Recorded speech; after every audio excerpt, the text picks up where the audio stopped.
দয়ারামপাড়া প্রাথমিক স্বাস্থ্য কেন্দ্রের নতুন ভবনের উদ্বোধন এবং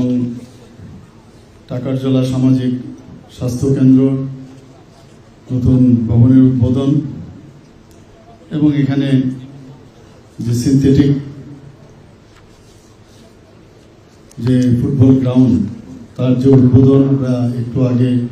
আমরা করেছি, সেই উপলক্ষে আজকের এই আয়োজনের যিনি সভাপতি আমাদের মাঝে উপস্থিত আছেন, এই এলাকার মাননীয় বিধায়ক শ্রী বিশ্বজিৎ পলোই মহোদয়, উনি ওনার বিস্তারিত আলোচনা আপনাদের সামনে এবং আমাদের সামনে রেখেছেন। তাছাড়া আমাদের মাঝে উপস্থিত আছেন ত্রিপুরা সরকারের মাননীয় মন্ত্রী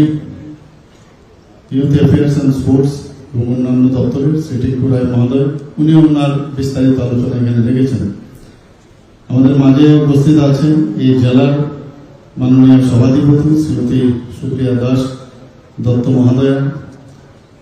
মাননীয় বিধায়ক সত্রগুলাঘাটি কনস্টিটিউয়েন্সি শ্রী মানবদেব বর্মা মহোদয়, তাছাড়া আমাদের এখানে বিএসসির যিনি অনারেবল চেয়ারম্যান জম্পুই জেলার আরডি ব্লকের শ্রী বীরেন্দ্র কিশোর দেব বর্মা এবং প্রাক্তন বিধায়ক, আমাদের ইউথ এন্ড স্পোর্টস ডিপার্টমেন্টের secretary doctor P K Chakraborty, additional secretary health doctor ব্রাহ্মণীত কৌর, এখানে আমাদের মাঝে উপস্থিত আছেন Shri Siddharth Shiv Jaiswal DM and collector, Shri Satyabrata Nath director youth affairs and sports government of Tripura. তাছাড়া আমাদের মাঝে উপস্থিত আছেন এই জেলার superintendent of police Shri Namit Pathak মহোদয়, সিএমও আমার সামনে উপস্থিত আছেন, এসডিএম উপস্থিত আছেন এবং যারা হেলথ ডিপার্টমেন্টের সাথে যুক্ত যারা অফিসিয়ালরা আছেন, স্পোর্টস ডিপার্টমেন্টের সাথে যারা যুক্ত সমস্ত যারা আধিকারিক থেকে শুরু করে কর্মচারীরা, এবং আমার সামনে আমি দেখছি বিশিষ্ট ব্যক্তিরা এখানে উপস্থিত আছেন। আর বিশেষ করে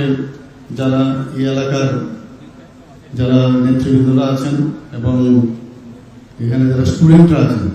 সবাইকে এখানে উপস্থিত থাকার জন্য এবং সাংবাদিক বন্ধুরা সবাইকে হার্দিক অভিনন্দন ও শুভেচ্ছা।